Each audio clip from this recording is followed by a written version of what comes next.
Greetings and salutations.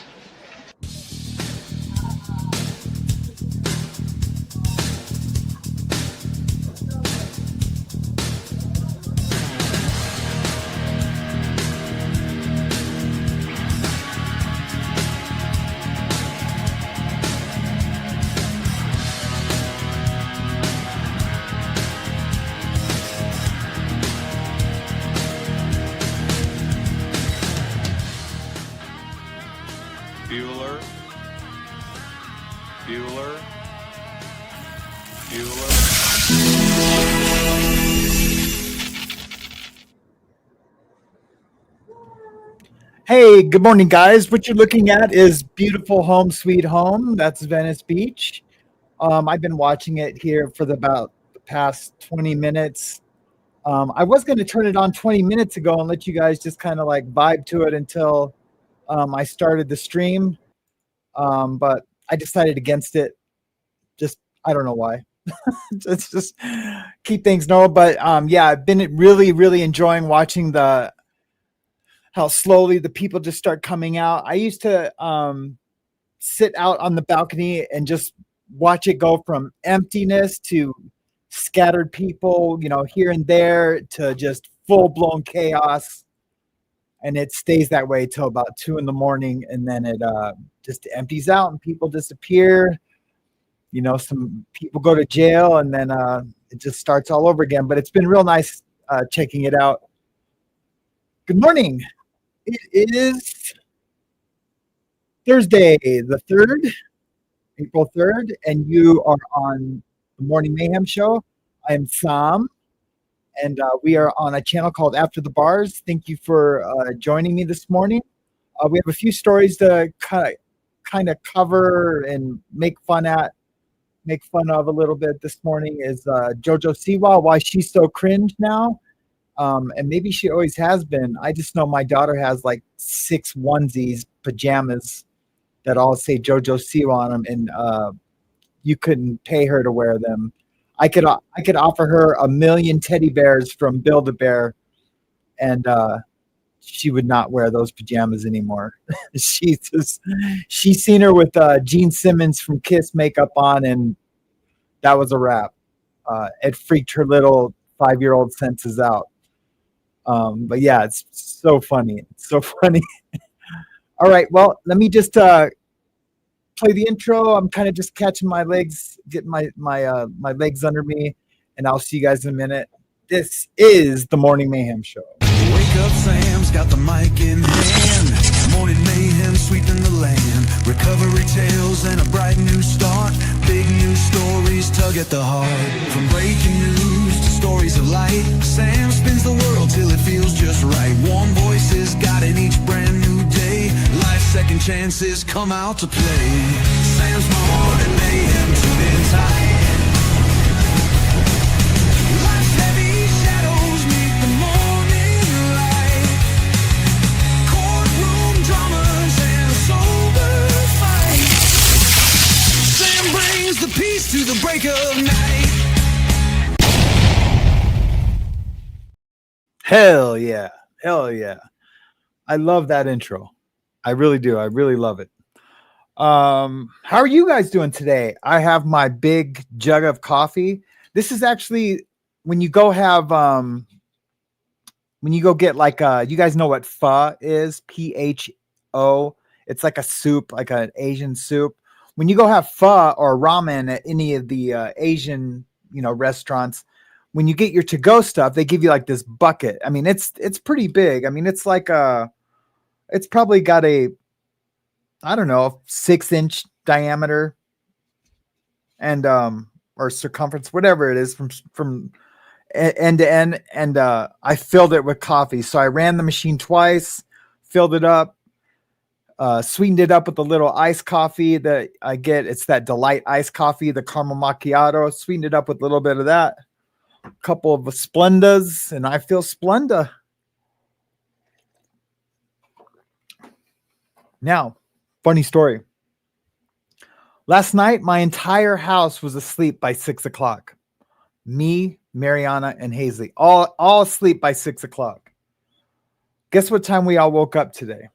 Well, I woke up first at 1:30 or 2. Then Mariana woke up at 3. And then about 3:30 or 4, Hazley woke up, and we're all wide awake. And it's like early morning. And yeah, we're all just doing our thing, talking, laughing, watching. They're watching cartoons and YouTube stuff. So I'm already like on hour. I've been up for 7 hours already. Pretty crazy though. I had a rough day physically yesterday, moving stuff and getting stuff cleaned, and really rough day physically. And I came home and I jumped in the shower and, just like let the hot water hit my back. And I just laid down, threw my Rams blanket over me, laid down, and I was out like that. And I guess everyone followed suit because we were all up super, super early. So let me just do a quick roll call. So I am a little off for some reason. Like I know I probably say that every morning. I just feel like 2 degrees off this morning because I've just been up for so long. I almost had too much time to get the show ready. Usually I'm coming in and I'm like, oh, I'm still making thumbnails and like right to the last second. But not today, man. Not today. I have plenty of time and plenty of time to prepare the shit show. But yeah, I'm really looking forward to laughing about this JoJo. She's really lost her mind, man. She's really lost her mind. And I don't know. There's a lot to be. There's probably a lot of theories on why, what, and where, and you know what I mean. There's probably just a ton of theories of why she acts the way she acts now. And I'm not saying she acts poorly. She's just pretty, I guess, feels super self-important. Just really, she's got so much merchandise. I seen a thing with this guy who was filming the car next to him, and it was her in a car, but it was pictured like the whole car was a JoJo Siwa car, and it was just nuts. It was just nuts. It said JoJo Siwa, and it was like, it was like wrapped, with graphics. It just looks super crazy. But it sure was her because he didn't know if it was her or not. He's like, man, I think that's JoJo Siwa. And he's like, I just can't tell. She's got a hat on. He's like, man, that's crazy if it is. And then 20 minutes later, I was looking for a couple of dance moves that she does to share with you guys. And there it was, the car that was in his video and his short was in one of her dance videos. So yeah, I guess that's her daily her little daily driver is the Siwa mobile. But yeah, pretty funny. But yeah, I'm excited to talk about that. Anyways, let's see who's here. Linda, good morning to you. I've already talked to Linda. She's backstage trying to figure out, she cannot star comments anymore, and we're trying to figure it out.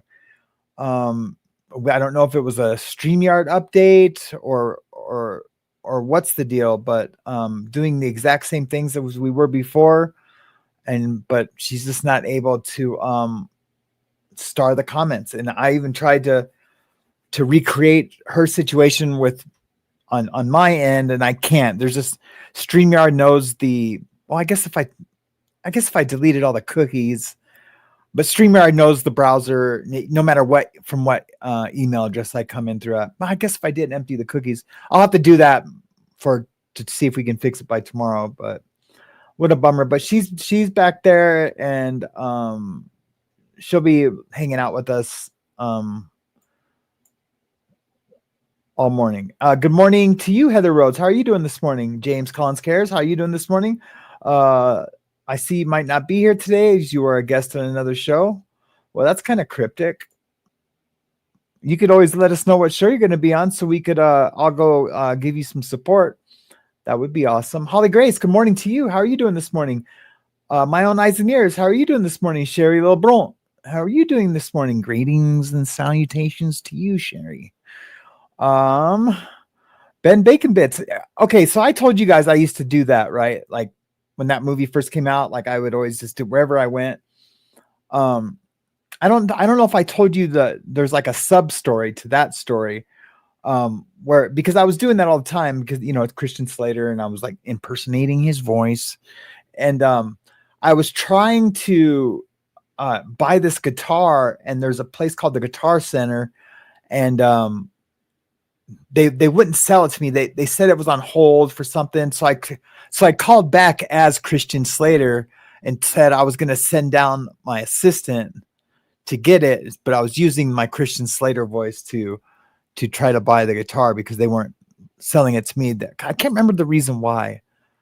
It was like I wasn't like if you were just a regular person, you couldn't have it or buy it. I can't remember why, but anyways, I tried to do it that way, impersonating a movie star, and it worked for like a millisecond, and then they still weren't going to let me buy it. I can't remember all the details of it, but it was something like that. I was trying to manipulate my way into buying this guitar. Good morning, Ben Bacon Bits. How are you doing today? It's good to see you. Lacey Silver, Emotional Support Canadian. How are you doing today?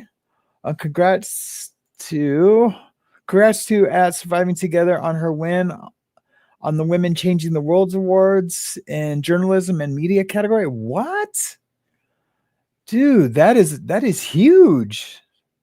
That is super huge. Awesome. Bravo. Where's my crowd cheers? I need to get on these sound effects, man. That is rooster. I need to be doing the rooster too. Where is my crowd cheer? Happy birthday! It's not that one. Where is my crowd cheer? Rooster alarm. Well, that's crazy. I don't have a whole crowd cheering. But yeah, kudos to you, Surviving Together. And I am actually talking to her in the background to possibly go on her podcast. If I'm thinking of the same person, which that'll be super cool. Oh, if I could just get boy, it's a long road. It's a long road to get a sound effect on the Morning Mayhem show. But I have to now. It's just I'm working too hard for it. Congratulations. Yeah, that was a long road. That wasn't even the best theater. That was like it's kind of more like screaming. You know what I mean? This one's more like with it. I know I used to have a badass cheering applause, like there we go. Man, those are just like not the best cheers. This is one so lit. Well, I'm gonna get that fixed by tomorrow, I promise you. And you know what? I'm gonna congratulate you again tomorrow, Surviving Together, because you're not gonna get a phoned in half-ass announcement from me, I promise. I mean, I assure you. Pam Pilar, how are you doing this morning? Tan Louie, how are you doing this morning? It's good to see you both. Woofy, hey, how's it going, Woofy? It's good to see you. Thank you for being a moderator and for helping out with the show this morning. You too, James, of course. Everyone, all the moderators, thank you for being here and helping out with the show. There are two new moderators. You'll probably see them with wrenches, Nicole Luongo and Mischief. Both have wrenches now, so they'll be helping out. I need to connect them with James so he can like kind of go over our rules. I don't really know exactly how the rules work. I just know that can't ban anyone without letting me know or me saying so. That's all. Where are you at? Meredith Lynn, good morning to you. How are you doing this morning? So good to see you. Kim, how are you? Hey, people. Hey to you. Now, do we have a few Kims? Or Kim, do you change your avatar from like one picture to the next? Do you have Linda hiding in there now? Yeah, something like that. I see it. You change your avatar because it's definitely the same Kim. Shell W, how are you doing this morning? Anne from Massachusetts, how are you? Good morning to you.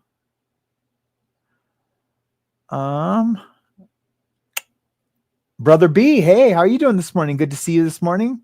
My other's keeper, how are you doing this morning? Good to see you also this morning.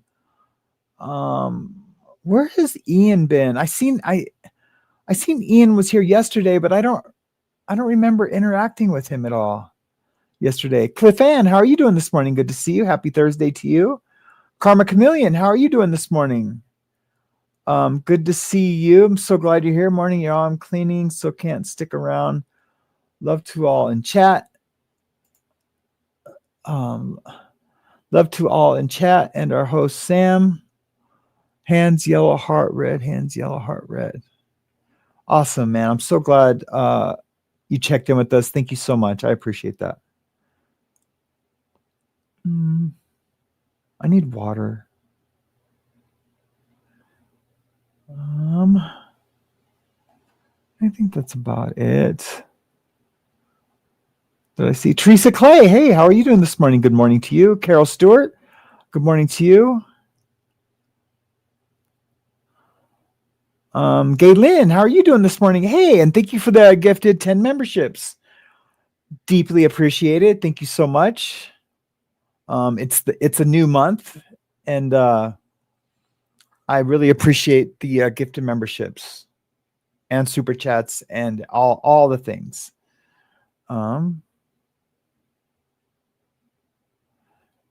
Donna just became a sponsor. Donna, do and be better just became a sponsor. I am so confused, man. These stream elements things trip me out.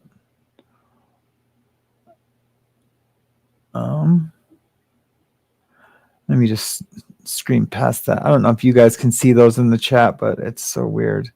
Oh, it's just everyone who from the free things. Mischief, good morning to you. You look good in blue. That was so corny. I always like turn me out like, hey, you look really good in green.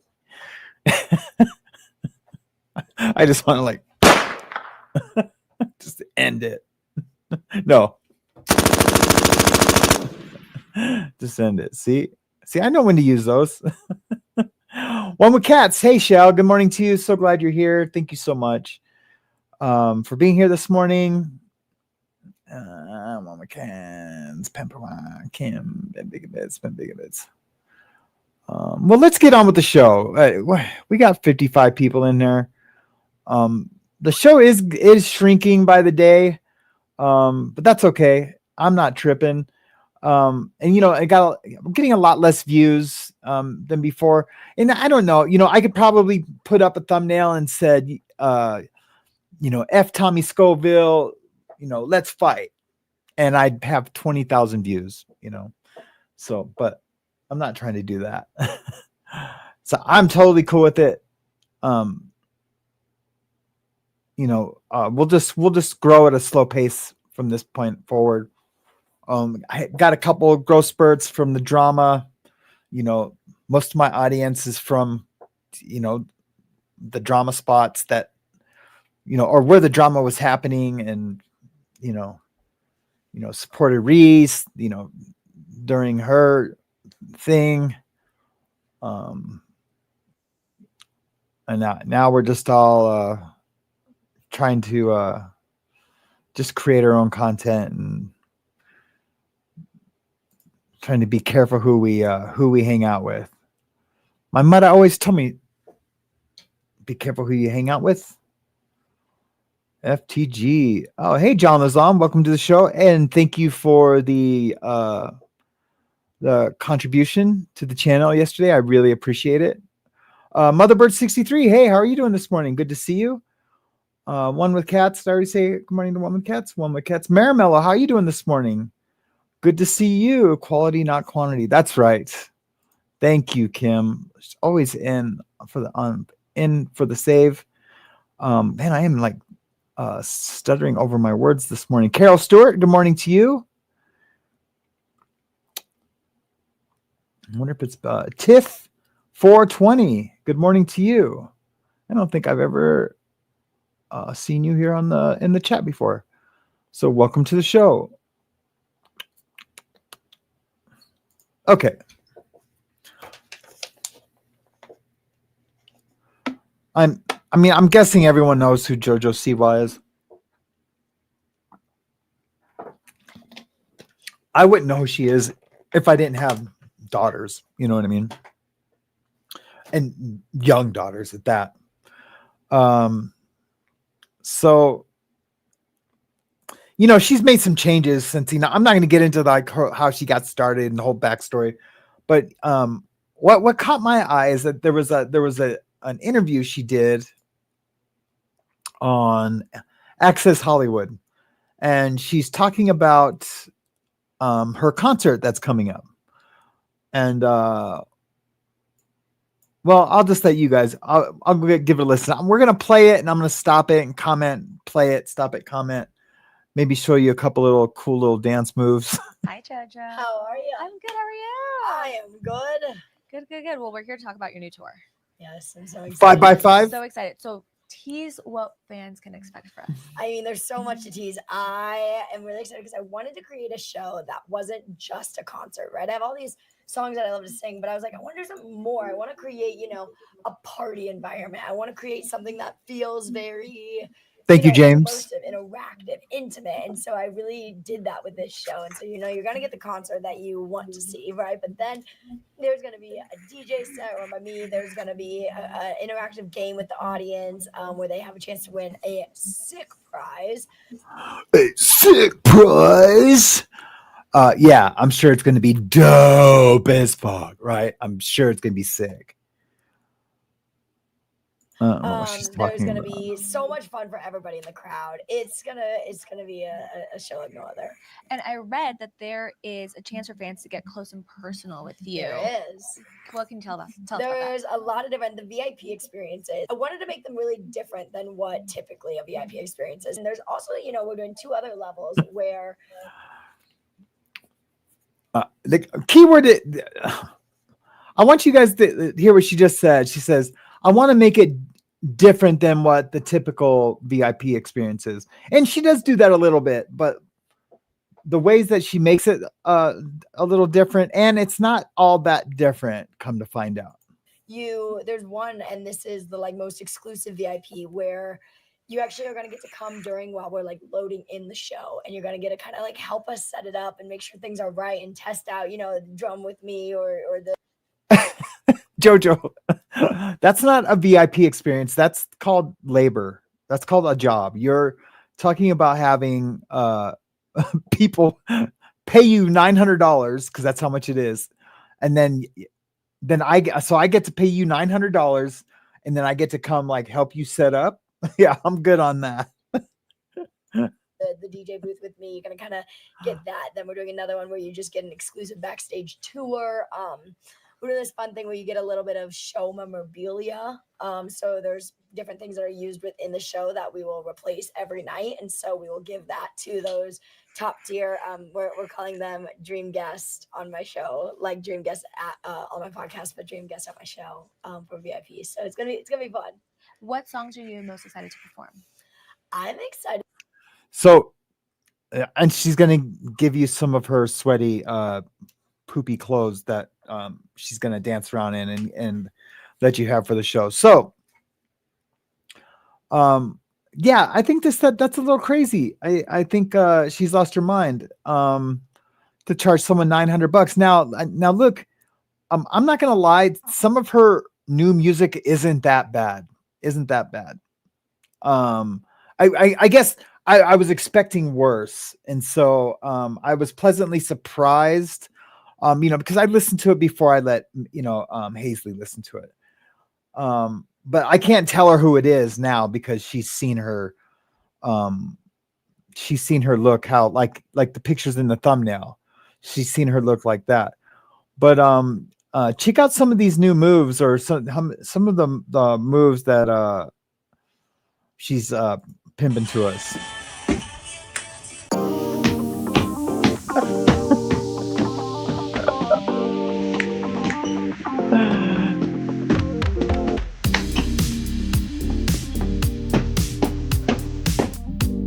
Look, you see the finale?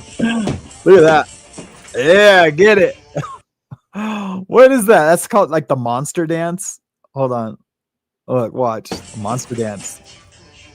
Oh, wait. I didn't go back far enough. Here we go.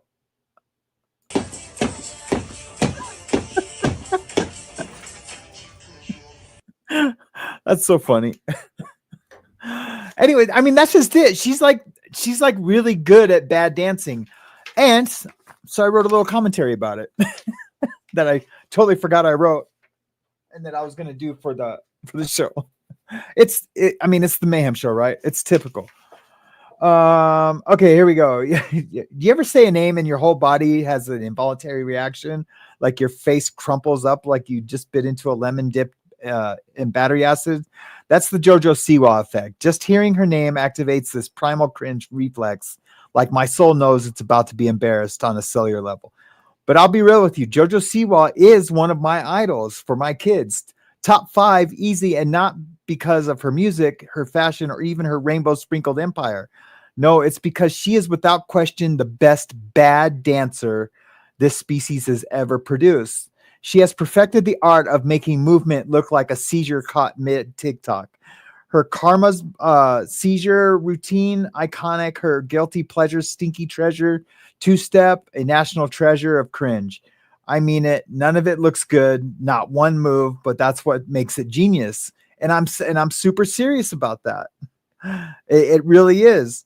I respect it too because I am kind of a pioneer of bad dancing myself. I'm not going to show you any of my moves, but I am kind of a pioneer or a pro at making famous dances look funny because they're bad. Because like I know how to do them correctly, but I also know how to do them like where it looks like I'm doing them bad. Anyways, I kind of been doing that like really since probably the late 70s. Not like the 50s, 60s, like Monster Mash dances, but like, like Running Man and then Cabbage Patch dances like that. Where's my hug? You guys know that move? Where's my hug? I didn't pioneer that one. Someone else did. But let me shift gears for a second. This isn't just about JoJo's dance moves. It's about JoJo's latest hustle, the $900 VIP package. For $900, you too can live the dream of working for free. You get general admission tickets, sure, but then the VIP experience includes helping her with her live show, like I was just talking about. Song input, allegedly. I doubt that. They pick those. They have a set list, and they don't stray from that. I mean, they might just for to keep it a part of the list. But I bet you I can't pick what song gets played first. But these are all the things that's listed in her list. And I thought I did have a picture of. Let me see if I can find that. I thought I did have it listed. Oh yeah, here we go. I do have it. I'm a beast. So yeah, so here's the list of JoJo Siwa's VIP packages available now. I can read it from that. I'd like to show the input allegedly. Meet and greet, maybe even wear her post-performance laundry. Congratulations, you've officially paid to be an unpaid intern. So some of the things include 1 general admission ticket to the show, obviously. Watch the show from a designated audience area of your choice. So that means you could be in wherever you want, front stage, backstage, up in the bleachers, wherever you wanted to go. Exclusive invitation to JoJo's live show setup before Q&A and sound check with JoJo. Help JoJo put together the show with song selection input. Exclusive autographed JoJo memorabilia worn during the show. Access to JoJo's pre-show sound check featuring a Q&A with JoJo. Pre-show meet and greet and photo opportunity with JoJo in front of the VIP backdrop. VIP exclusive merchandise, commemorative VIP laminate and lanyard. Early entry into the building with priority access to the floor. Whatever that means. A lot of this stuff is like her PR people like adding this fake shit to the list to make it sound more important, or like you're getting so much more, but you're really not. This is the stuff that's not going to happen, and no one's going to say, "Hey, where's my my early entrance into the floor?" You know, or whatever. That no one's going to say, you know, hey, you didn't let me pick a song. It's just stuff that's just not going to happen, or would have happened regardless. Like early access to floor. Well, if you get there early, it stands to, if they're going to let you in early, it stands to reason that you're going to be able to go out on the floor. Early access. On-site VIP hosts, and it's a limited availability. Pre-show merchandise shopping opportunity. Oh, so you get to you get first dibs on the unicorn rainbow JoJo Siwa memorabilia or t-shirts and hoodies. I know what you're thinking. Explain for sure things about the show. So now I know what you're thinking. This sounds familiar. But I don't think that's what you're thinking, because I didn't get around to doing my Gene Simmons show. Because lo and behold, I was gonna do a show similar to this, but with another one of my favorite people, and that's Gene Simmons. Gene Simmons was, because he's charging $12,500 to be his personal assistant and roadie for one day. And that's why I'm saying she kind of got this out of the Gene Simmons playbook. So it's not, you know, she's called it, you know, original, and, you know, no one's doing it, but really, Gene's doing it. And, you know, she's been stealing a lot from Gene. She's, you know, was wearing the Gene Simmons makeup. You know, that's like on the picture that I have on the thumbnail. Yeah, she does a lot more than what she admits. Gene Simmons, JoJo just repackaged the idea and slapped the glitter on it. It's like she copied his homework, but used pink highlighters and a big old JoJo bow. She's calling these dream guests, which honestly feels more like delusion guests, the kind of people who probably wear the $900 shame lanyard while setting up the fog machine for someone else's mediocre concert. But what kills me is how hard she tries to sell this, like it's revolutionary. It's more than a concert, it's a party, she says. Sis, every concert is like a party. You didn't reinvent the wheel.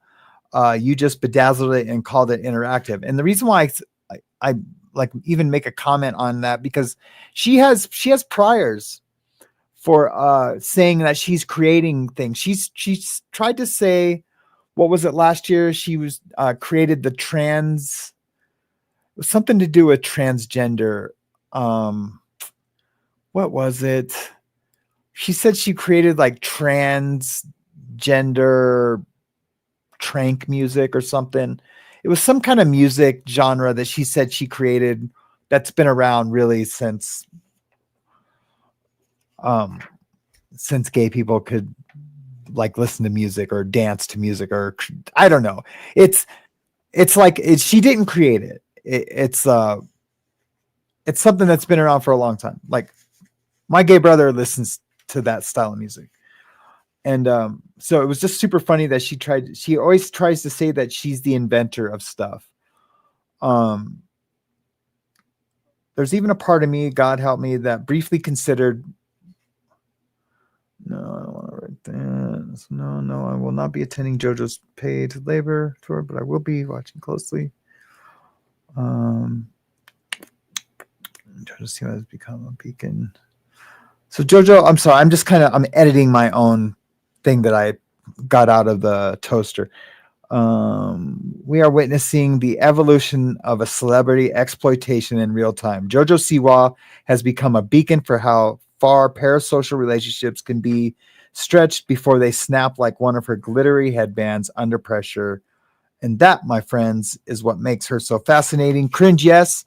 Exploitive, sure. But also, I think she's kind of brilliant. A true pioneer of the scam era, dancing all the way to the bank. Offbeat, off time, and off-putting, but she's dancing all the way to the bank. I don't know. Not second-guessing that I even covered that story, but, what else am I going to talk about today? I didn't want to talk about anything Diddy. And actually, I refuse to. There is a story I did want to talk about that I don't even think. Oh wait, I might have talked about it. Or I might have put it in the description. Where is it? Yes, the here. Let's get over here.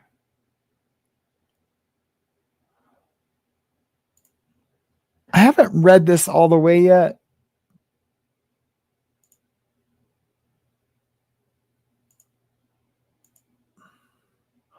The secret CIA files claim that the Ark of Covenant has been found. I don't know if you guys have heard about this.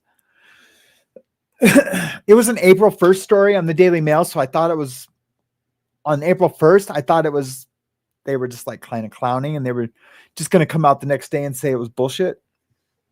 But they didn't.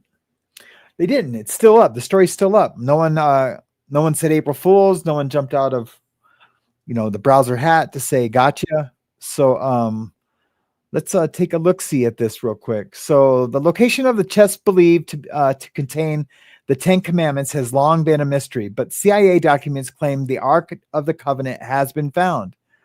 According to the Bible, the Ark of the Covenant was built by the Israelites shortly after they fled Egypt around the 13th century BC. Moses then placed the 10 Commandments inside. The CIA conducted experiments in the 1980s with individuals who claimed they could perceive information about distant objects, events, or other people. What do they call these people again? Remote viewers. I used to listen to Art Bell interview remote viewers. A specific one in particular, his name was General Ed Daines or something like that. Or Major Ed Daines, not General. Major Ed Daines. I know I keep saying it over and over. I just want to make sure that I have his name right. The report details one of these tests where remote viewing, number 032 was given coordinates to locate a target, and they described the Ark of the Covenant hiding in the Middle East. Sorry, guys. Let me just zoom in a little bit.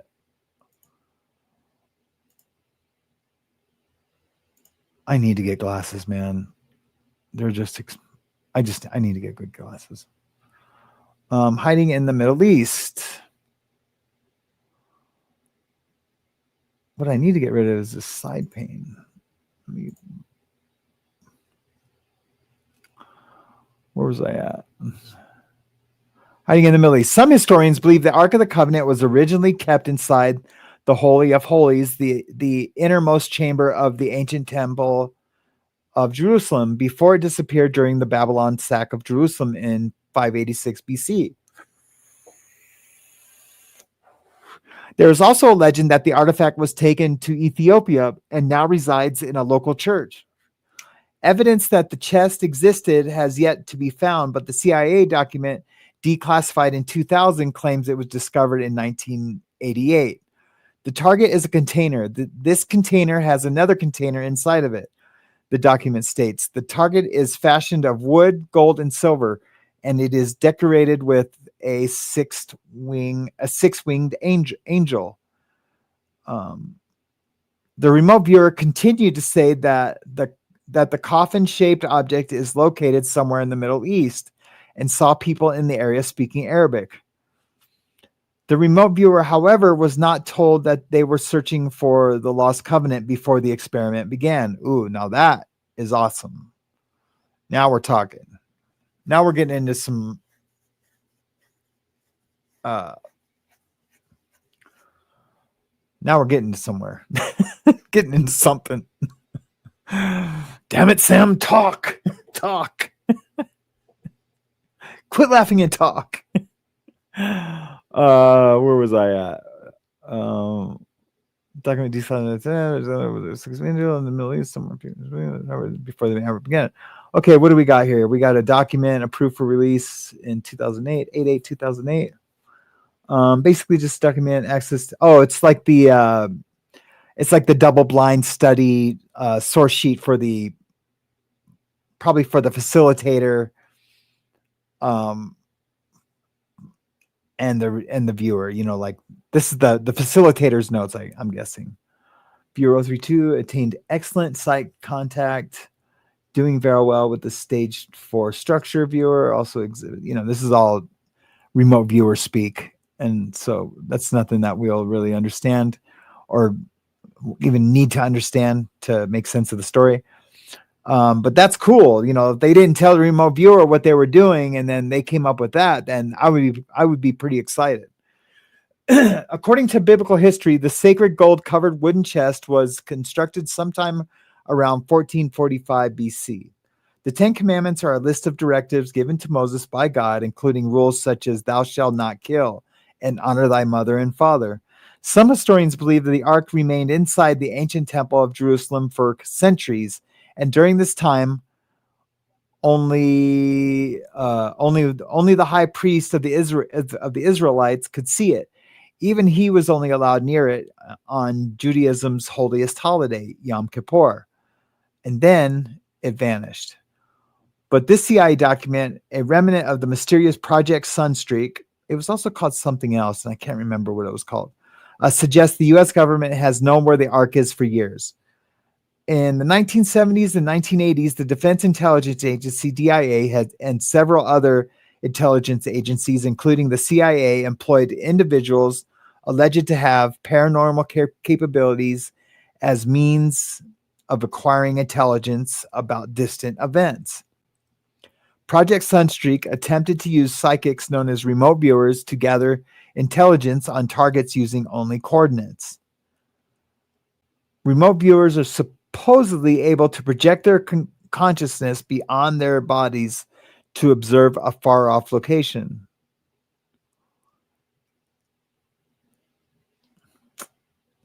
That's from Raiders of the Lost Ark. I wonder if that recreation is from a painting, or if it's just recreated from the description of it from the Bible. I wonder. Here's another document from the session summary. In the session summary, it says target is a container. This container has another container inside of it. The target is fashioned of wood. Oh, this is just what we read earlier. It's pretty dope. Let's continue. The CIA tapped these psychics for a wide array of operations, from locating hostages kidnapped by the Islamic terrorist groups to tracing the paths of fugitive criminals within the U.S. The project, known as Sunstreak, has gained public attention after it was featured on a recent episode of the Ninjas Are Butterflies podcast. Hold on real quick. Hey, you're on speaker. Okay. Go. Where are you? I'm doing my live. Oh, you are? Remember? Oh, yeah, sorry. It's gonna cost another maybe 50 to 100 for them because they have to take the old tint off. There's tint on my windows. 50 to 100? More, yeah. Is it 50 or is it 100? He hasn't told me yet. Okay, well, I don't know. Okay, I love you. Love you too, bye. Jeez. All right. Sorry, guys. The CIA tapped these psychics for a wide array of operations, from kidnapped as the project known as Sunstreak has gained public attention after it was featured on a recent episode of the Ninjas Are Butterflies podcast. Ninjas Are Butterflies podcast. I wonder whose podcast that is. Huh.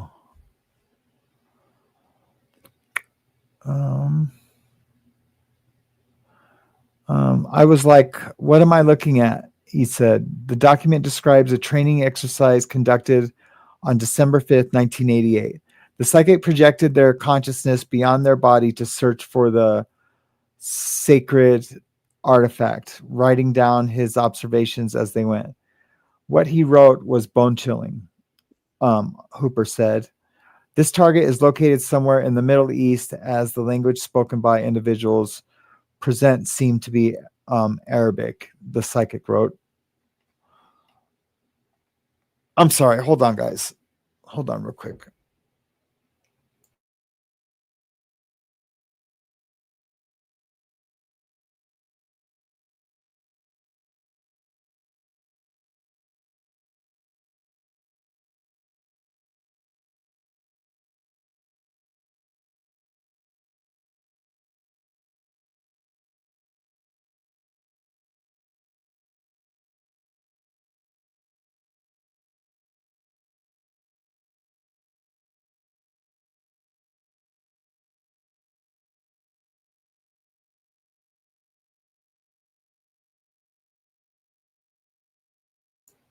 Sorry, guys. Dude, people just try to take advantage of people, and it really pisses me off unless I'm there. Wow, that's an epic picture. That's a classic painting. I can't remember who did that painting. I really love that painting. The psychic described the nearby buildings that resembled mosque domes, and the individuals clothed in virtually all white with black hair, dark eyes. One figure I homed in on wore a mustache. They wrote, the target is hidden underground, dark, and wet are all aspects of the location of the target. The purpose of the target is to bring people together. It has something to do with the ceremony, memory, homage, the resurrection. There is an aspect of spirituality, information, lessons, and historical knowledge far beyond what we know, what we now know. The target is protected by entities and can only be opened now by those who are authorized to do so. This container will not and cannot be opened until the time is deemed correct. This is all things that the psychic is telling the facilitator. And remember that the psychic does not know what the target is. That's what makes this super badass. I didn't read this before. Like I'm reading it as you guys are hearing it, but both for the first time. This goes on to say, and that's pretty cryptic. The container will not and cannot be opened until the time is deemed correct. It's almost like the person did know. I mean, but definitely like psychically, knew or found out. The psychic goes on to say that when the time comes, the mechanics of the lock system will be found to be fairly simple, and that anyone who attempts to open the container by prying or striking will be destroyed by the container's protectors. Wow. Through the use of power unknown to us. Wow. Double wow. So this must be drawings made by the psychic. That's pretty crazy.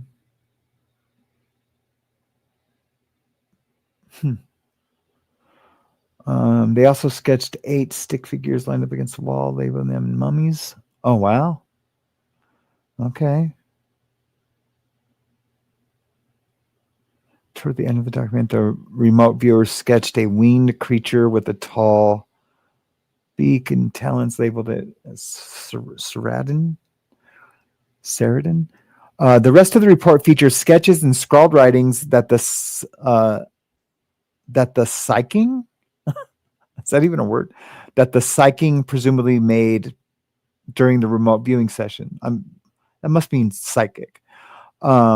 These include drawings that would appear to be the features of a building, a mosque with a domed top, 8 mummies lined up beside each other, a wheel, and a winged creature called a seraphim. Seraphim. The remote viewer called it a Saradin, but really what he was describing was a seraphim. But the remote viewer probably didn't know what that was.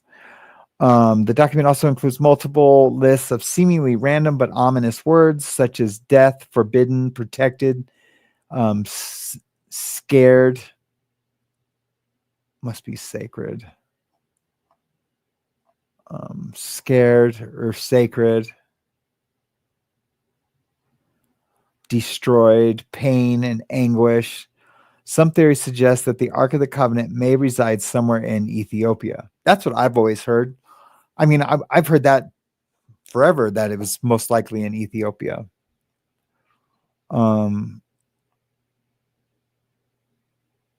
Yeah, crazy.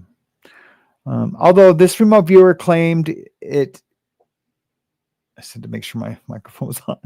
Although this remote viewer claimed it is somewhere in the Middle East, this African nation is home to a large Arabic-speaking Muslim population and numerous mosques. A long-standing religious legend in Ethiopia describes how the Ark of the Covenant was brought there by a man named Menelik, who was supposedly the son of the Queen of Sheba and Israel's King Solomon. The Queen of Sheba was from Ethiopia, but ruled over a kingdom in modern day Yemen. According to legend, she gave birth to Menelik in her country of origin, but he later traveled to Jerusalem to study with his father. While there, he was supposedly stole the ark and brought it back to Aksum, Ethiopia. Locals say it has resided in the Church of Our Lady of Out Lady Mary of Zion ever since. I'm sure that's supposed to be Church of Our Lady Mary of Zion. Ever since. British scholar in Semitic languages and Ethiopian studies British scholar of Semitic languages and Ethiopian studies Edward Uhlendorf claimed he saw the ark inside the church during World War II, but a source close to Uhlendorf later revealed that the artifact he saw was nothing more than a replica. What he saw was what you find in any Ethiopian church, which is a model of the Ark of the Covenant. Tudor Parfit, a British historian, writer, and former colleague of Uhlendorf, told Live Science in 2018. And in closing, apparently Uhlendorf said that it didn't differ in any way from many marks he had seen in other churches in Ethiopia. Parfit said it wasn't ancient and certainly wasn't the original ark. Thus, the location of the sacred chest remains a mystery, just waiting to be solved. Huh.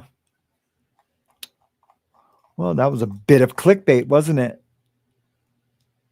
That I just passed on to you guys. In a sense. In just a little bitty sense. What's going on, peeps? How are you guys doing today? Hopefully you went to bed at a decent hour and woke up at a decent hour. Unlike my family, we are all just a bunch of whack jobs, waking up in the middle of the night, going to bed when it's still daylight. I was in a lot of pain though yesterday. I do think, well, no, but I woke up fine. I was going to say, I think my lumbar injection, my hip injection, I was going to say, I think it is wearing off, but I woke up fine. So I'm just experiencing, just normal, strained back pain stuff. It really was hurting last night, but I felt pretty good when I woke up. So that's cool. What do you guys got going on? I'm going to go ahead and just go backwards from the bottom of the chat and just start answering any questions. And if you guys have any comments, I will read them. Let's see what we got in the starred category. Caddy Connie and Loudmouth Linda says, starting the GoFundMe. What GoFundMe? Starting the GoFundMe, LOL. Thank you for the super chat, Caddy Connie and Loudmouth Linda. I really appreciate it. Thank you, Gabe N, for the gifted 10 After the Bar memberships. Kim, thank you for becoming a new member. I appreciate you. And is this 10 more or is that the same 10? Well, Gavin, thank you again for the 10 more gifted memberships. Wow, that is super awesome. Thank you, thank you, thank you. You were the best. Oh, you got a big day coming up this week. I can't wait to hear about it. And maybe we can share it with the audience once it after it passes, after it comes to pass. Pretty neat. Okay, here we go. Going backwards. Feels like the first time. Feels like the very first time. Feels like the first time. Feels like the very first time. Don't see any comments yet. Man, can you read this if I yell? Better if I yell. Comments. Please, everyone, read Revelations 11:19. Yes. Or I can. Kim says, Sam, what's your PayPal? My PayPal is Angel Saint Tattoo. So it's Angel Saint Tattoo at gmail.com. What's that old thing? No applause, just throw money. I'm kidding. Who used to say that? No applause, just throw money. I can't remember who used to say that. There's somebody pretty damn famous.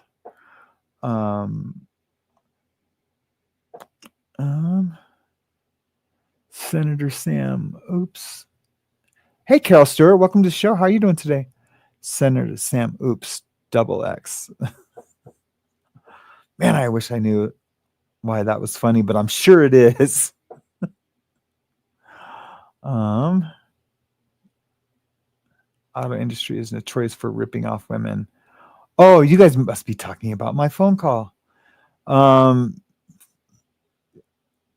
Yeah, they sure are. Yeah, let's talk about that for a second. Yeah, they sure are. And up here in Montana, they are no stranger to it.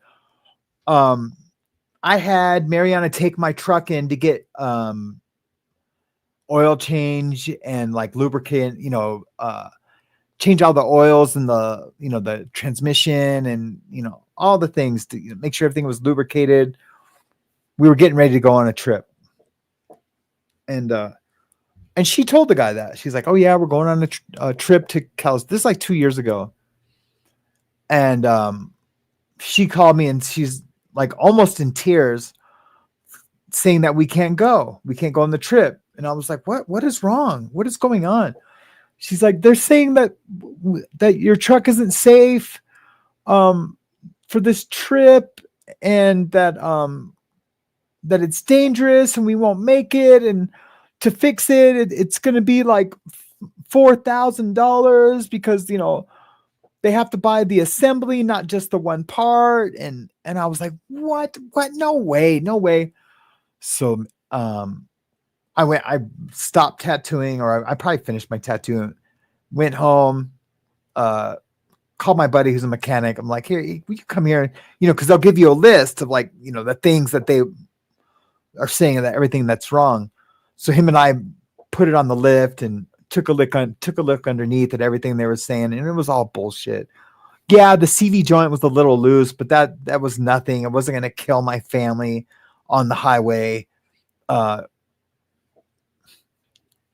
Worst case scenario wasn't going to even come close to anything like that. Would have been we had to pull over and call AAA. That's why we have AAA, right? But of course, these are professionals, and my wife, she's not going to listen to me and my buddy because we're just a couple of tattoo artists, and he's a backyard mechanic, and yeah, it took a lot for me to convince her that everything was okay.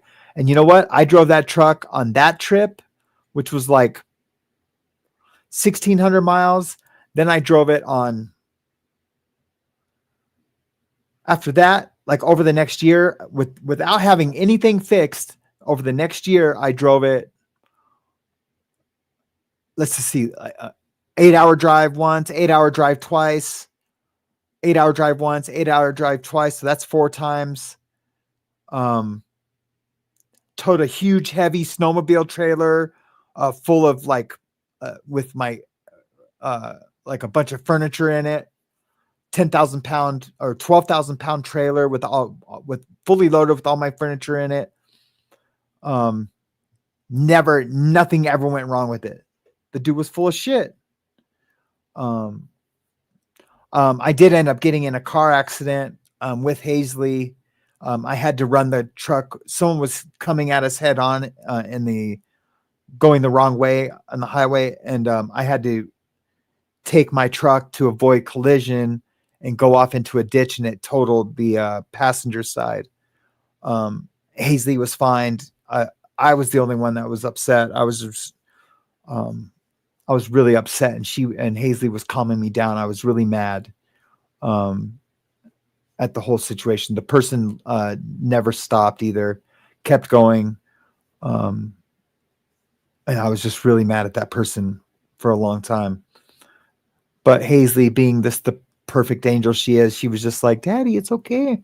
I'm okay. I'm okay." And then I start crying because, the truck could have flipped because we went down into a really like a V ditch, like it's a pointy V ditch. And if we would have went down any further, the truck would have flipped. I do think we still would have been okay, but it just would have been really scary for her. I don't like her ever being scared or hurt or, any of the things. And it frustrates me if I don't have control over that. So anyway, yeah. So,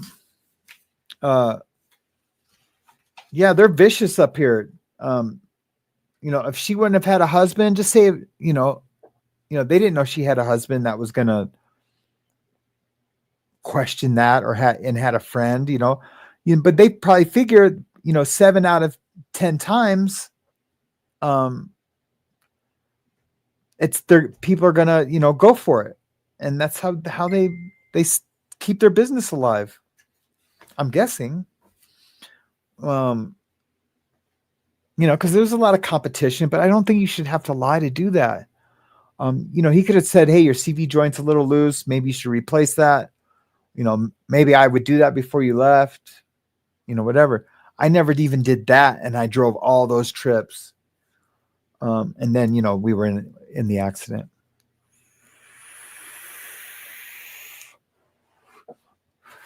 And then, so what I'm saying is after the accident, then everything was replaced new, and, everything's been fine. So yeah, it's crazy, man. It's crazy that they do that.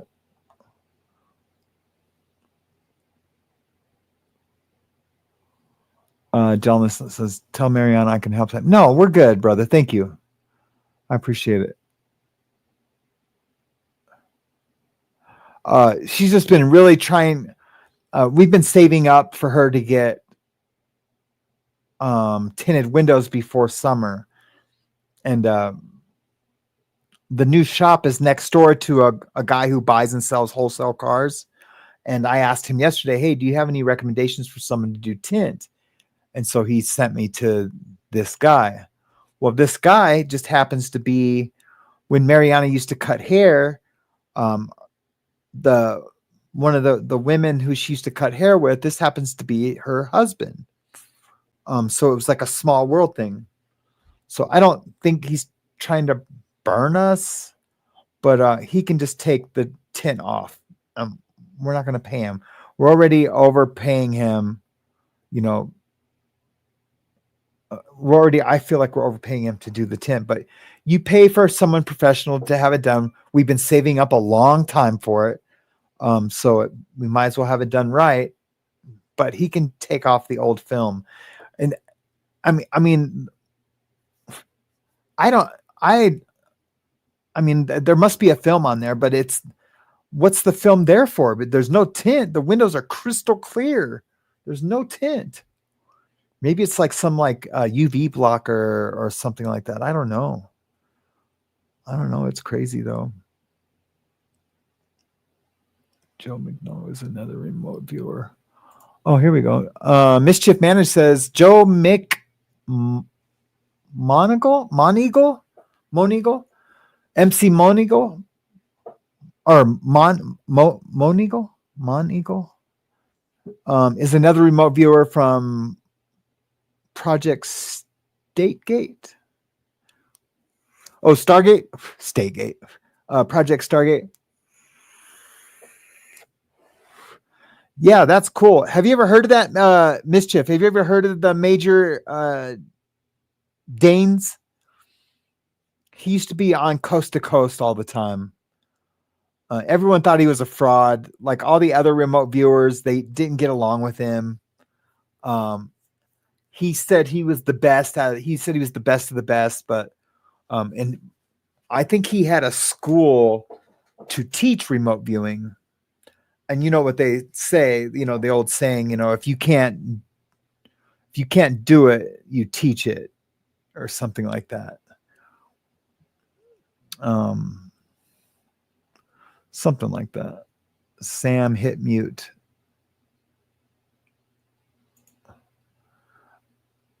Oh, on my phone call. I know I should have. Sorry, guys. Galen John was on this stream, and thank you for sharing.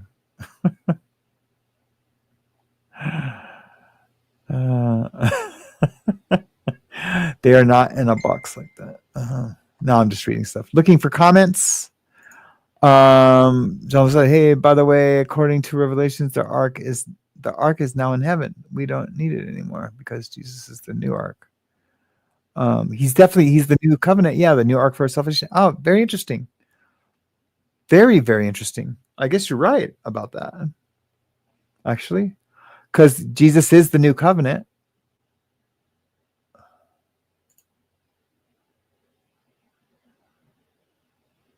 Okay, I pray the 5th. Hey, Victoria, it's good to see you. Thank you for being here today. Major Ed Feigned. Feigned. I love Beverly. She's so good. Oh, you guys must be talking about yes, Ed Danes. Yep.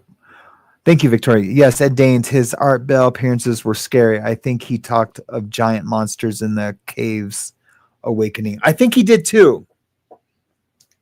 Come to think of it. Yeah, I think he did too.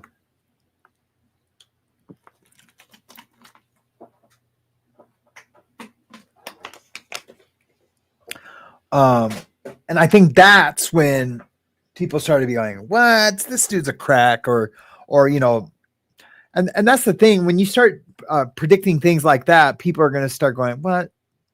This shit ain't real,"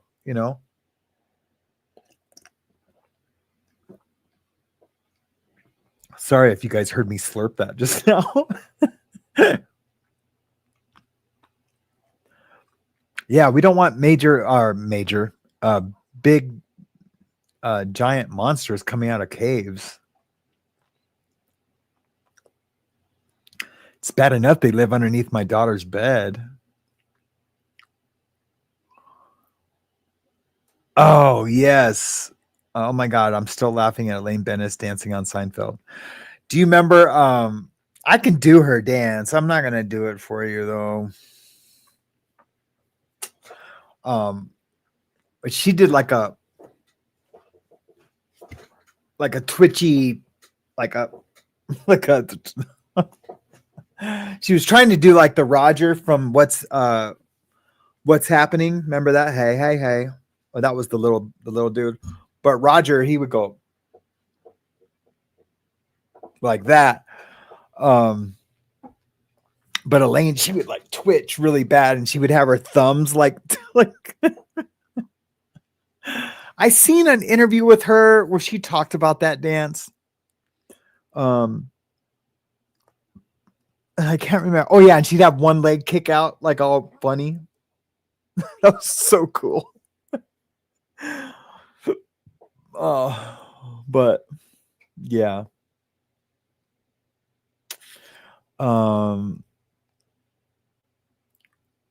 Sam, Beverly Rhodes is a remote viewer. It's her show on Atwood. I am a guest today. Oh wow, no way. Sam, Beverly Rhodes is a remote viewer. It's her show on Atwood. I am a guest today. Azria Beckham is doing a reading on me with alien DNA. Is Azria Beckham related to the Beckhams? I mean, that's all in that neck of the woods. That's crazy. I'm doing a story on remote viewing on the day that you're going to be on the show. That you're going to be on. That's weird. That's super coinky dink. Eyes will get worse. Is that true, Pam? My eyes will get worse, right? Because see, like right now, I can read that from like right here, and I'm looking now that like my eyes have acclimated to this particular lighting. Like I can read Sam Beverly Rhodes is a remote viewer. It's her show on Atwood. I am a guest. I can read that pretty clear. I mean, it's a struggle, but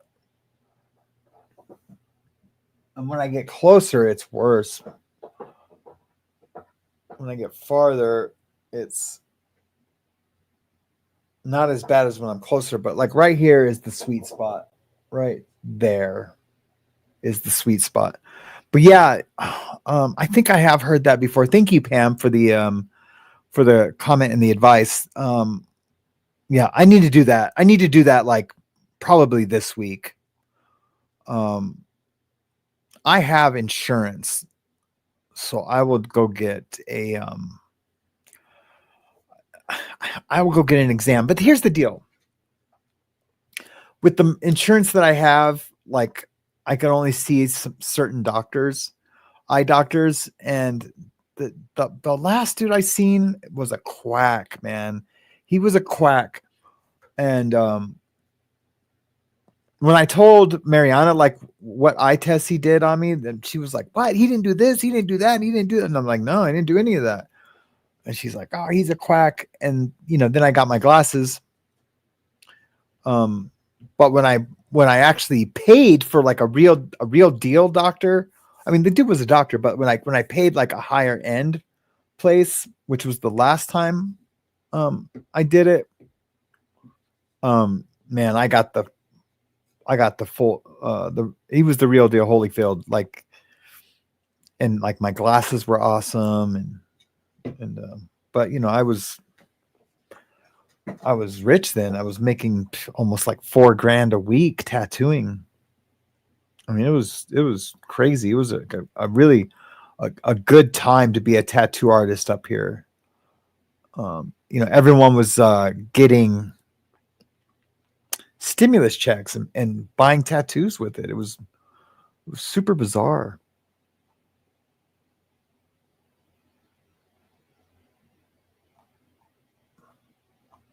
I just seen a comment I wanted to for how to dance. It's been that long. Carol Stewart says, "I think I forgot how to dance. It's been that long." I'm trying to think of the last time I really went out and cut a rug. You know what I mean? Like really went out there and was like trying to dance and look good. It's been a little bit. It's been a little bit. Beta, where have you been? Beta's the one that has the fish or the rabbit. I mean, remember who did I say? Who did I say? Was it one with cats? Someone else has a similar avatar, and I was like, oh no, Boho Hobo. I thought it was Rhonda that had the avatar that I thought was a fish, but that is a rabbit, not Beta. But I haven't seen her in a while either. So sad. So you'll have to make that dance video. Call it after the bars with Sam. Yeah, you guys would probably trip out if you see me dance. You'd be like, whoa, this dude can get it. And I can break dance too, I'm pop and lock. I can pop and lock and do all the things. And to prove it, I'll do a video. And we'll all laugh at it. I'll have Mariana film it, and I'll just make a quick little dance video so you guys can laugh at it. I'll try to do that tonight, and I'll have it tomorrow. I'm going to star that so I don't forget.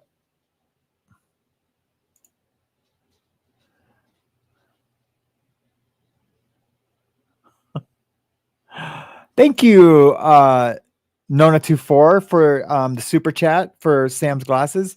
I guess I've done my first sad fish. Sorry. I didn't mean to, I promise. I mean, I assure you. God, even the P word comes out, man. I must really be desperate.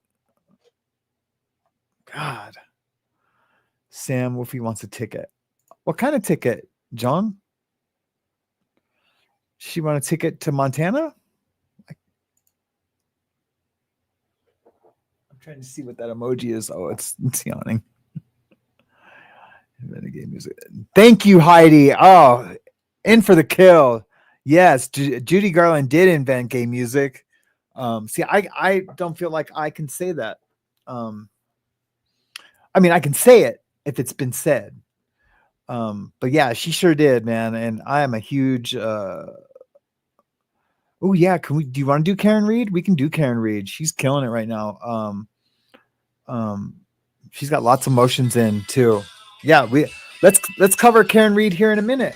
I'll go check out and see what's going on. I don't want to answer you.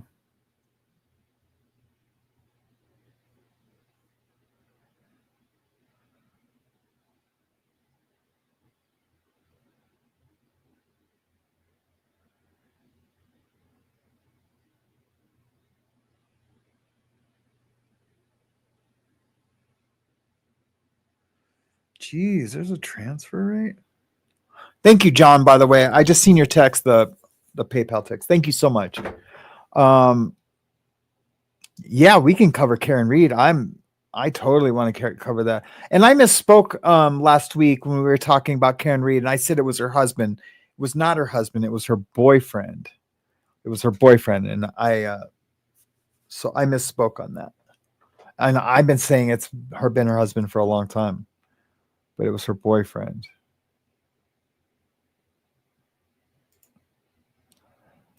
See, someone's trying to sign into my account. Yeah, let's go. Let's take a look, see, and see what's going on with old Karen.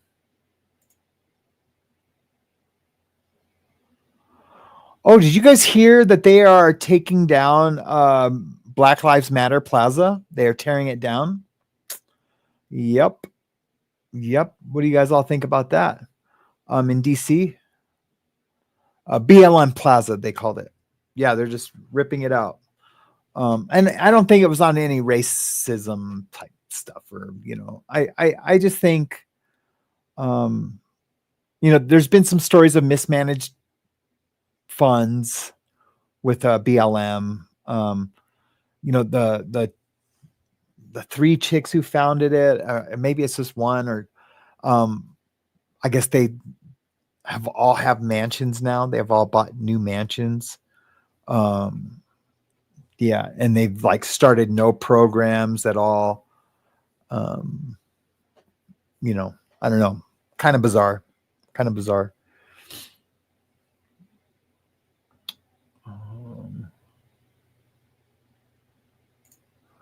I'll use this tab. What are we looking for again? Oh yeah, Karen Reed update. When is her retrial starting? I know they've been doing motions. Oh,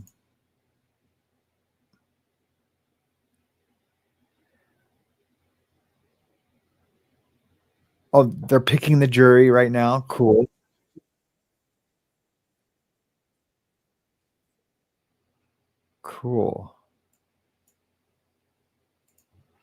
Well, I'm going to go to Court TV while we're talking about other stuff. Oh, Wolfie wants a ticket to the JoJo Siwa. Now I get it. It sometimes it takes me a second, guys.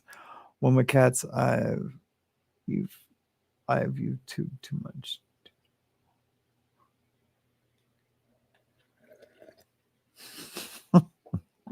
I've YouTube too much. That's hard to say. Gaia, further than ever. Do you guys notice in my outro song where it says "Don't be woke"? Because the first lyric I wrote was "Stay awake," or it says "Stay loud, stay woke," but I think it was too close to woke. So I was like, "Don't be woke, stay wild, stay awake, step into the fire with the mayhem." I don't know, something like that. It's pretty cool. It's pretty cool though. The whole song is really good. She said she created gay pop. Thank you, Shell. Yeah, she said she created gay pop. The hell she did. Again, Judy Garland. But, you know, let's just say, you know, Judy Garland had nothing to do with, you know, gay music. Of course, there was Cher, and then Madonna. These are all like icons well before JoJo. But she created gay pop. I don't think so. Gene Simmons cannot retire. He is all about the American dollar. Yes, he is. He is obsessed with money, and to what end? I mean, I don't know. Maybe he's the biggest philanthropist, anonymous philanthropist that the world has ever seen. I seriously doubt that, though. I don't know what he does with his money, but save it. He's trying to make a life for his kids. Like they did have what was it called? Family Jewels. It was a TV show with Gene Simmons, and he was always like on some kind of money making thing with his merchandise. You know, he doesn't let anyone reuse the Kiss image at all without he'll sue you. And especially if you've made it even a penny at it, using it. But he had 2 kids, and I wonder what happened to those 2 kids, if they're working or, I mean, why? What does he need all that money for?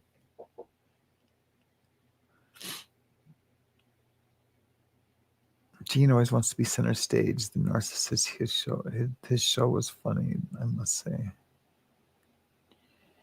Gene, the dancing machine. The Cubitos, the Cubities. Wolfie says, "Shell, you know too much. Should I be worried?" Now I want to know what's. Shell, you know too much. P.S. She sucks at typing though. Comments. Finally, Kim, a wise and intelligent Canadian said that 5 minutes ago, but go ahead. So you must have said something 5 minutes ago. I mean, this is back then. This was at 9:43. What time is it now? 10:35. Yeah, this is the charging people to work for you. Yeah.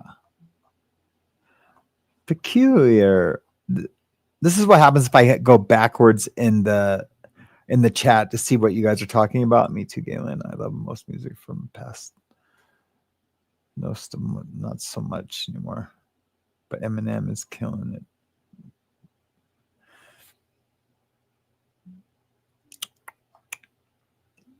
Look at Sam knowing the new dance moves. I think Sam should go do a live dancing with JoJo.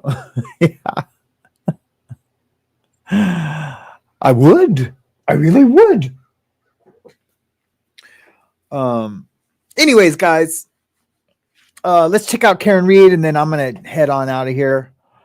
So everything's been moved out. My truck is full of stuff. I'm gonna take that to the new shop. Then everything will be there, but then after that, I have to go fill holes, and sand, and to see if we can get a deposit back. I didn't give him the deposit. My buddy did, so it'll be him getting it back. But I don't have him giving this deposit back. The place is pretty destroyed. Not in like a bad way, but just like in a, we operated a tattoo business out of the building. So it might get a little bit of it back. I don't know. We'll see.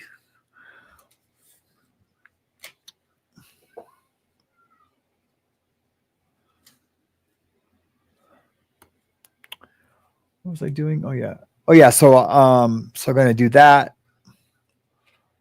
And then hopefully I don't have to do any heavy lifting today.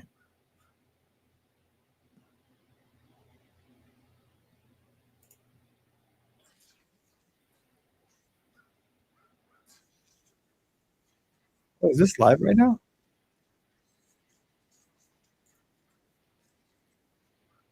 Inside the mind of the juror, that the juror was noticing the expressions of Karen Reed during the course of the trial. Take a look. One more I have here. This is Jennifer McCabe is testifying. Take a look at Karen Reed as this is happening.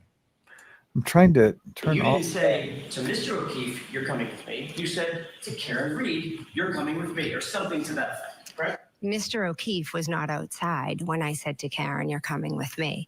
I told Karen, you're coming with me because John was still in the bar with Matt. So you asked Karen to come with you in your car? Yes. To give her a ride? Yes. Separate from John O'Keefe? Yes, I figured he could go with Matt because they were still in the bar. Was there a reason why you wanted to separate Miss Reed from Mr. O'Keefe at that moment? No. Why not just walk to your car with Matt and go where you're going to go? Matt was still inside. So you thought it was important enough to make the statement, you're coming with me, or something to that effect, to my client, to separate her from John O'Keefe, even though your testimony is John O'Keefe was just inside the bar. Think Tank back with us. Daryl Cohen, Meg Strickler, Josh Schiffer. And I want to put it this way. We're going to watch this for a second. If you're on trial for murder and you are factually innocent, you're going to be upset. You're going to be reacting. You're going to be angry at times. All of that. What I am pointing out here is the fact that jurors noticed it. So will they change? Will they speak to her during the second trial and say, maybe we shouldn't do that? Think about or be yourself and react to the moments. No. What you've got a problem. Somebody has whatever the facial expression is, and you've got 12 men and women over there. One or two will love it, one or two will hate it, the rest of them won't notice. You don't know how any particular juror is going to respond to react to that facial expression, that body language. So you teach your client, be impassive if you can. You're under a microscope, but think about what I would do if I was retrying this case. You have the entire trial on video, have an intern go through, and it's like watching an old football game when you're on Monday morning quarterbacking it. Get all the clips where you think your own vision of it is this was inappropriate, this was not such a good idea, this face wasn't a good plan, and then show it to her and then school her. Now, she's dumb enough to not listen. That's not our problem. But as a lawyer, I would say to all my clients, because I'm under a microscope as well, I've got to make sure that I don't have, you know, my jacket be too long or my hair out of space. They're very judgy. They are very Josh judgy. is disagreeing. Yeah, and I'm really going to push back on this because I want my client to be authentic just listen. You're being like a lawyer. You're not even listening to the argument. We're listening. You must have raised children. So what you need, remember, we're not looking at this with 12 people kumbaya get together from Karen Reed's side. We want, just like Daryl said, 1 or 2 people are really going to notice. A bunch won't. We want those people that notice to make judgments because as a defense lawyer, you want to divide that jury. You want some people to say, wow, she looks so mean. And other people go, whoa, why are you being so judgy, juror? Yeah, you're talking about people with a highly polarizing, emotional, engaging concept of trial. I want people to be staring at Karen Reed knowing that this is super real. And as long as she knows they're watching, I'm awesome. Yeah, but she's not a good, I'm sorry, I'm gonna say this out loud. She's not a good person. And so when you look at her, she does not portray the proper defendant qualities that I usually have as my defendants. In other words, there's nothing redeemable about her. I'm not saying she did do it or didn't do it, but everything I ever see about her. What if she is factually innocent? Exactly. If she's factually innocent and did not do this, isn't it natural to have some anger? You know, a trooper gets up there who was saying all these things about you. They have accused you of things. You know the case as well as your attorneys, if not better, the facts inside out. This is your life that is hanging, hanging in the balance. And you just have to sit there like this and take it for 3 months? You have to take it because as much as you take it, you're giving it. It reminds me of the old days when we had Dan Rather do a film, so how to judge the Emmys. And there's no way I could do that. Innocent? No, I'm mad. I'm mad. If I'm innocent and I'm sitting there and no way, I'm mad. And the jury's gonna see it. I mean, they're not gonna see me be inappropriately like upset or angry, I guess, or I don't know, but there's no way I'm just sitting there. And as a juror, like whenever I see these guys, you know, like the guys that we know that are super guilty and they're going to trial and we and they're just sitting there all stone faced like that. What about those guys? You know, I don't like the stone faced theory or I don't know, model of being a defendant. Screw that. No way. I'm going to be like loud and proud that I am an innocent man. Having said that, I lightweight do think she is innocent of these charges. That's just from where I'm at. I'm interested. I didn't watch the entire trial last time. I am going to watch all of this trial, and I could change my mind on that.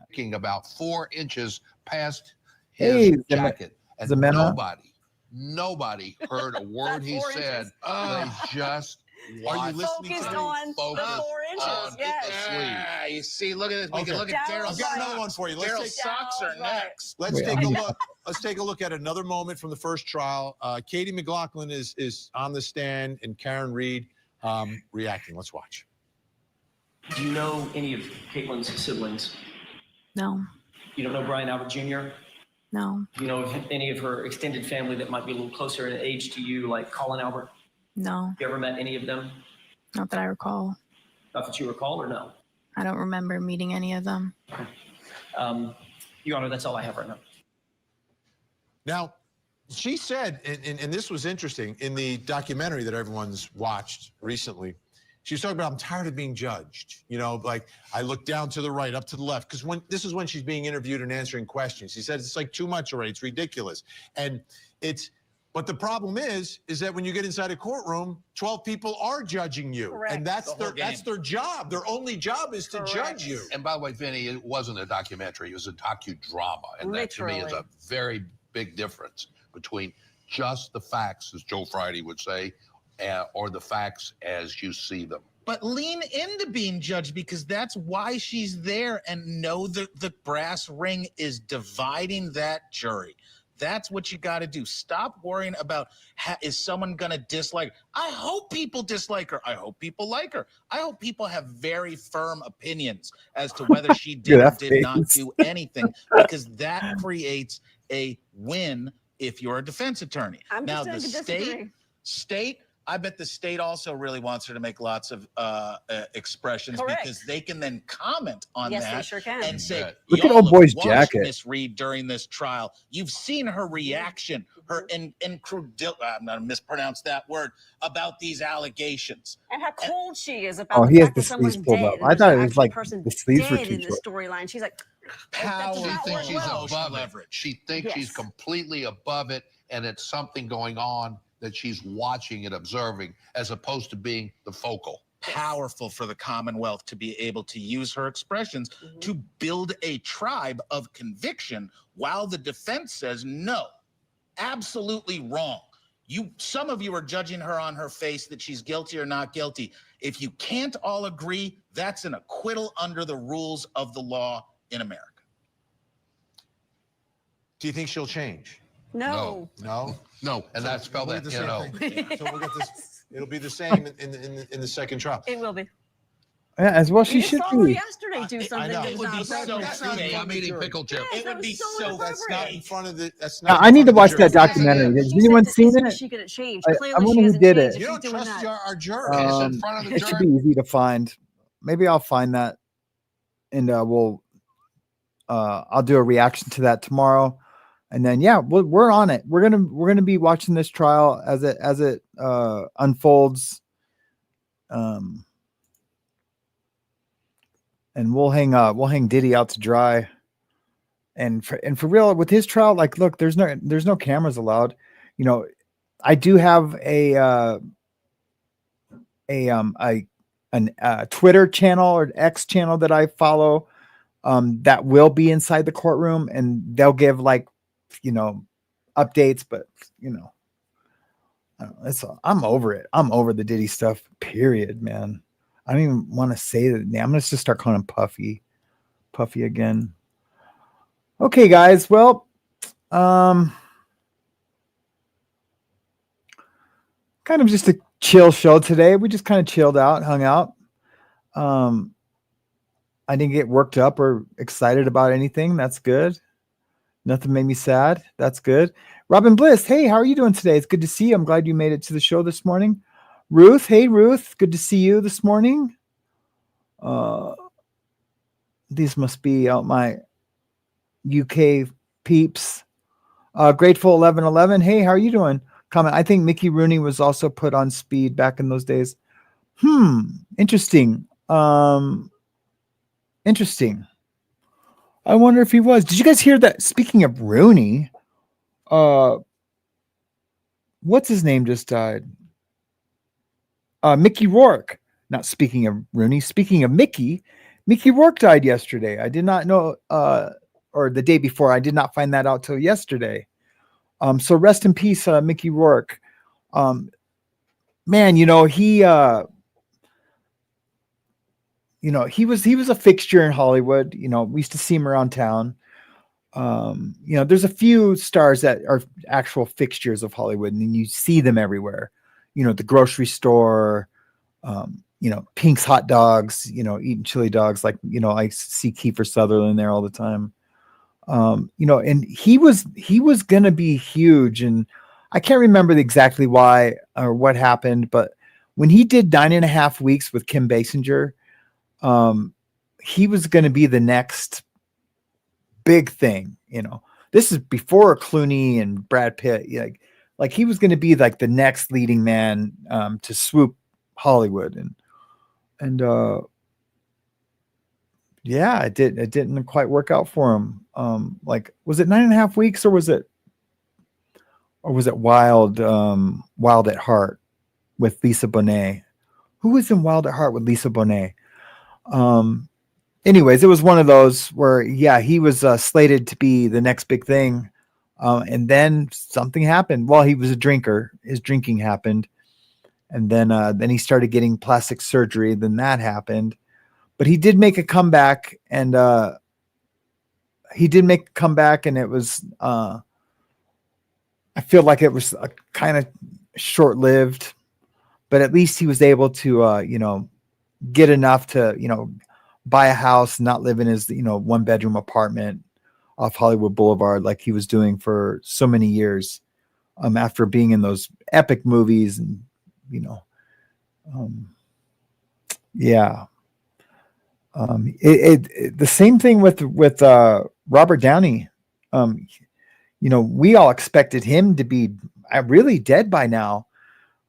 Back in the day, he had it all and he lost it all, and he could not stay clean. I mean, it was almost every other day. He was in our local news in LA, going back to jail for possession of crack. And we just didn't think he was ever going to get it. But he finally did get it. And now look, he drinks, grass juice in the mornings, and, is a part of one of the biggest franchises of all time, in the movie industry, the Iron Man franchise. And yeah, he really saved his life by getting clean and sober. And he's just an amazing actor. So I don't know, but I love you guys. Thank you for being here today. Once again, I'm going to be on But First Coffee Friday. I sent her over pictures for the thumbnails this morning. So yeah, that's gonna be fun. That's tomorrow. So yeah, I will see you guys tomorrow morning and tomorrow night on But First Coffee with Susie. I'm super excited to get to know her and her audience, and just to have a nice chat at the end of the day. It's going to be in the evening, so be just like a nice end of the week chat. We can talk about all the things. I'm actually interested in talking to her about a few things, so it promises to be a good show. Yeah, so we might be spilling some tea about different things. Like I want to know. Oh yeah, it's Val Kilmer. Thank you, Kim. Thank you, Kim. In for the save again. Isn't dead according to the internet. Thank you, Anne, for checking, and thank you, Kim, for correcting. Or both of you corrected. Yeah, it was Val Kilmer, man. That's super sad. And he was doing okay. Yeah, he was doing okay. Oh yeah, you guys were like, oh, Val Kilmer died too. I'm just killing movie stars. Jeez. Yikes.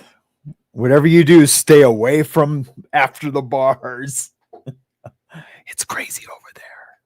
They see dead people. All right, guys. Well, tomorrow we're gonna do a Karen Reed. We're gonna start off with Karen Reed, and we'll just like kind of plot that out, see how we're gonna handle that in the coming weeks. I'll be done. I'm so glad this week's over. Remember, in the beginning of the week, I said I can't wait for Friday, because when Friday's here, that means I'm all moved into the shop, and I can just get back to relaxing and doing the best show that I can in the morning. And I can start doing those 12, 3, and 6 o'clock videos. I don't even know what's going to happen with Legal Livewire, guys. I think I might just let it, drift off into the sunset. I don't know. It seems sad because I really worked hard for that channel. I worked really hard on that channel, but I enjoy this more, and yeah, we'll just see what the future holds. So thank you guys for coming. I will see you guys in the funny pages, and first thing in the morning. Bye, guys. I love you. Stay loud. Don't be woke. Stay wild. Stay awake. This was morning